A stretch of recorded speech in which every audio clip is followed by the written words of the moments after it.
Ndugu waandishi wa habari, tumeitana hapa leo tarehe 22 muda huu ambao ni jioni, ili nifafanue kwenu mambo machache.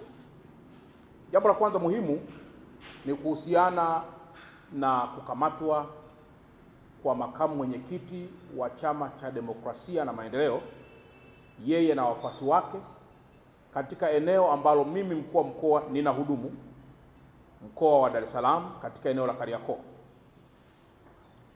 Imetokea malalamiko yaliyoletwa na chama hicho kuonyesha kwamba jeshi la polisi limetumia nguvu kubwa sana kuweza kuoppress.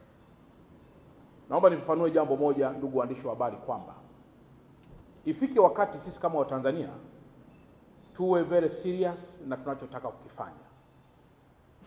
Mkoa wa Dar es Salaam ni moja ya mikoa very sensitive, na kwamba huwezi kuamua kila mahali kuwa ni eneo la siasa la kufanyia mikutano ya hadhara.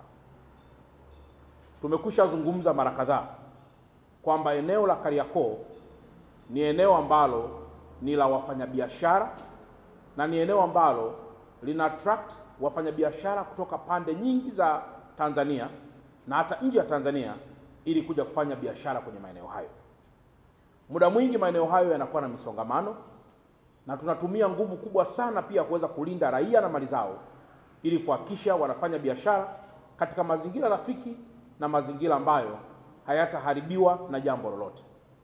Tunapogeuza viunga vya Kariakoo kuwa ni maeneo ya mikutano ya kisiasa, inaweza ikapelekea kuleta vurugu, jambo ambalo tunaweza kusimamisha biashara na taifa likakosa kodi. Nitumie nafasi hii kusema na kuonya tena kwamba tukiruhusu tabia hizi ambazo si sawa, tunaweza siku moja tukajikuta mikutano ya hadhara inafanyikia makanisani, mikutano ya hadhara inafanyikia misikitini, mikutano ya hadhara inafanyikia kwenye mahospitali, na mikutano ya hadhara inafanyikia kwenye maeneo ambayo hayajakusudiwa.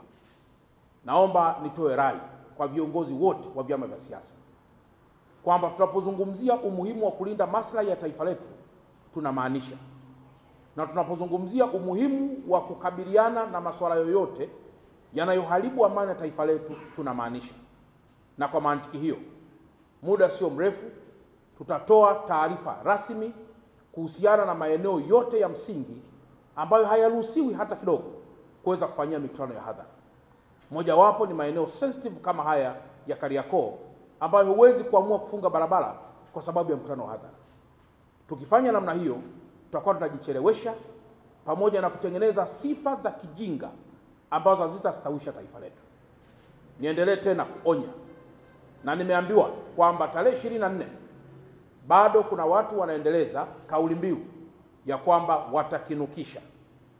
Naomba niwape rai, ndugu waandishi wa habari, ya kwamba naamini statement ya kukinukisha haiwezi kutokea kama haupo tayari kunuka. Statement ya kukinukisha haiwezi kutokea hata kidogo kama haupo tayari kunuka. Naomba niendelee kuonya baadhi ya Watanzania wachache ambao wamealikwa au kuja katika mkoa wa Dar es Salaam, na ambao wachache wamekwisha anza kufika na kulala kwenye baadhi ya mahoteli. Moto wa kisheria utashuka kwa nguvu zote dhidi ya wale wengi au wachache watakaodhamiria kuharibu hata kwa namna ndogo sana amani ambayo imekwisha jengwa ndani ya mkoa wa Dar es Salaam.